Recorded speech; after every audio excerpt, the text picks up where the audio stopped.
оиди ба таможни союз даромадани ҷумҳурии Тоҷикистон ягон информатсия нест. Як каси дигар нависонда: ассалому алайкум, хизмат то 30 сола шидаем, меган ростаи ҷавоб медодем. Агар патент отказ шава, мо метонем как гости дроим Россия. Ассалому алайкум ба ҳама нафарҳое ки ҳама рӯза видеоҳои моро тамошо мекунед. Тамошобинони азизу гироми қадр, видеоро то охирша тамошо кунед. Имрӯз бисёртар саволҳои шуморо хонда ба саволотон ҷавоб мегардонем. Тамошобинони азизу гироми қадр, фаромӯш накунед ки мо финали конкурса аниқ кардаем. ҳозирашда камтари дигар билет ҳастай, нархи як дона билет 200 рублай. Нафарое ки тамошо кардастен, я ҳаракат кунед, бидроен ҳози аввал я донаи билет бихарем, баъд дальши тамошо кунед. ин ҳамин номерои ватсапе ки дар рӯи экран мебинед, дар ҳамин номери ватсап картаи Сбербанк ҳастай. Карта ба номи Мунис Хуршедович мебурояд. Сумтона партоен, чектона рӯй кунед, билети шуморо равон мекунанд. Конкурси мо ҳамагӣ 74 дона приз дора, шанси бурд кардан зиёде. ҳаракат ки билета бихар. Қаҳоров нависондай: ассалому алайкум, акаҷон мегуфтӣ ҳами Тоҷикистон ба таможни союз медроя ё ин ки не? Мегам патента аз байн мебарам, баъди соли нав Тоҷикистон ба таможни союз медроя. Бародарони азизу гироми қадр, оиди ба таможни союз даромадани ҷумҳурии Тоҷикистон ягон информатсия нест ва ягон тағйироти ягон қарори навам нестай. Оиди масъалаи патента бурдан мумкин баъзеи шумо нодуруст фаҳмида бошед.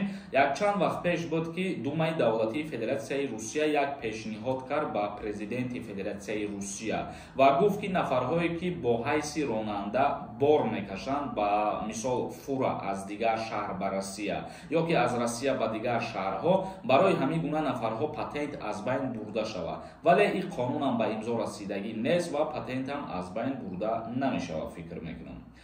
Юсупов Тиҷей нависондай: ассалому алайкум, ака баъди коллеҷа хатм кардан 1 сол хизмат мекунӣ ё ки 2 сол? Баъди коллеҷа хатм кардан 2 сол хизмати ҳарбӣ мекунем. Қобилҷон нависондай: салом ака, ман 3 моҳа гости када будам. ҳозир метавонам граница рафта работа кунам, биём патент кунам. Дар ҳолате ки шумо мигратсиони картаи гости мегирен, аз Россия баъдан берун мешен, мутобиқи қонун бигирем, баъди 3 моҳ ҳақ дорем ки вориди Россия бошем. Баъди 3 моҳе ки вориди Россия мешавед, бале ана мигратсиони картаи работа мегири, ворид мешавед. Як каси дигар нависонда: ассалому алайкум, акаи Сорбон, мара депорт кардан. Модари ман ба наздикӣ гражданини Россияра мегирад. Баъд мешавад депортро ҳуид карда ё не? Илтимос ҷавоб медодем. Не, модари шумо асос намешавад барои депортатсияи шуморо кушода кардан. Як каси дигар нависонда: ака ассалому алайкум, ҳамин саволи мара ҷавоб битен. Ман 9 сентябр 27 даромадам, мара хизмат мебарам. Нафарое ки 27 сола даромадагӣ ҳастен, аллакай аз даъваткунӣ ба хизмати ҳарбӣ озод ҳастед. Як каси дигар нависонда: ака дар бораи авф дигар нагуфтед, мегуфтен зур мешид. оиди авфи муҳоҷирон ягон информатсия нав нест ҳозир бародари азиз. Як каси дигар нависонда: саломат бошед акаҷон, бо хабарҳои наватон мо аз шумо миннатдорем. Ҳазор раҳмати калон, манам аз шумо миннатдорам барои дастгирӣ кардантон ва барои барномаҳоро хуб тамошо кардантон. Як каси дигар нависонда: ассалому алайкум, хизмат то 30 сола шидаем, меган ростаи ҷавоб медодем. оиди синну соли даъваткунӣ ба хизмати ҳарбӣ боло бурданаш ягон тағйирот ворид шидагӣ нест бародар. духтури дандон дар шаҳри Москва, нафароне ки аз дарди дандон азият мекашанд ва ё мехоҳанд дандонҳои худро табобат кунанд, пас ба рақамҳои рӯи экран дар тамос бошед. ҳатман аз номи мо муроҷиат кунед, тахфиф карда мешавад. духтури дандон бо нархи арзон ва кафолати хуб. Шаҳрёр нависондай: салом ака, як чӣ пурсам. Аз золотая корона қарздор бошӣ, Тоҷикистон омадагӣ бошӣ, бо Москва барай, маҳкамат мекунанд, раҳмат. Не, маҳкамат намекунанд. Агар ки пули калон боша, просто барои пули калона пардохт накардан, тра дар суд метиҳанд. Ягона он маҳкама мекунанд. Агар дар ҳолате ки ба судам додан, то пула барқарор мекунӣ ва ин ягона муддоғи судӣ намешавад. Як каси дигар нависонда: ассалому алайкум, акаи Сорбон, ман 26 пир кардам, моҳи феврал 27 медорам, ба хизмати ҳарбӣ мебаранд ё не?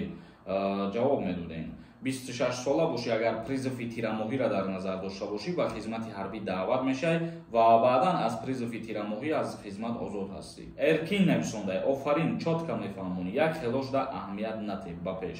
мо ҳеҷ кас да аҳамият наметиҳем. Ҳар касе ки сухани бад менависонад ва ҳар касе ки намехоҳад тамошо кардан, хубаш видеоҳои моро тамошо накунад. ҳастанд нафарҳое ки моро тамошо мекунанд ва як чизи дар кориро ба худшон меомӯзанд. Як каси дигар нависонда: ассалому алайкум, акаи Сорбон, ман дар Тоҷикистонам. билети конкурситро харида метавонем. Бале, дар куҷое ки бошем билет харида метавонем шумо. Як каси дигар нависондаи салом, сози якаи Сорбон. Ма ду фарзанд дорам, мара хизмат мебаранд. Нафарҳое ки соҳиби ду фарзанд ҳастен, аз даъваткунӣ ба хизмати ҳарбӣ озод ҳастен. Сайёҳат нависондаи салом акаҷон. Агар қапан сари суд баранд, депорт намекунанд, Тоҷикистон роҳӣ карданд, 1 моҳ шид, метавонад бо омада. Дар ҳолате ки бо тариқи ҳалномаи суд шуморо ягон ҷарима мекунанд, ё ки агар дар ҳамун сари суд нисбати шумо постановлениyaи ведварениро бировардагӣ бошанд, ирам запрет ба ҳисоб меравад. Суд просто так намебаранд, ё ки штраф мекунанд, ё ки ведварения мекунанд. Як каси дигар нависонда ассалому алайкум, ака ҷавоб надоди ҳамин саволда. Яка писара хизмат мебаранд ё ки не?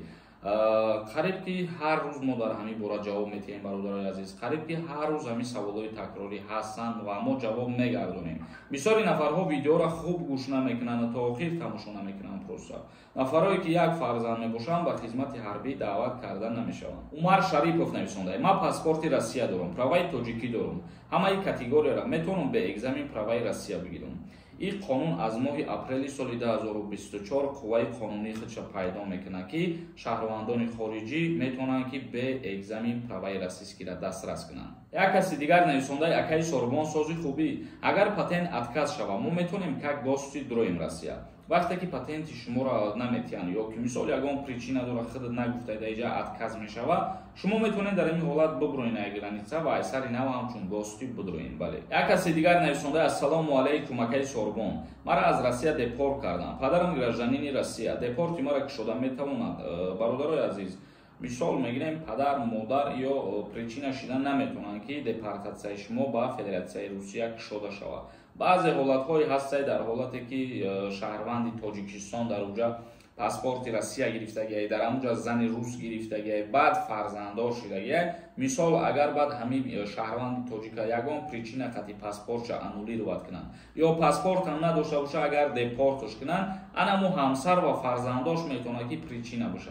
اتاق اسنوای نشیده نمیتونن پدر و مادر برای کشوده کردن دپورتی فرزندو. برادران عزیز، ویدیو را جنبش میکنیم تا نوارهای دیگر. خداوند همه ما و شما را نگهبان باشه.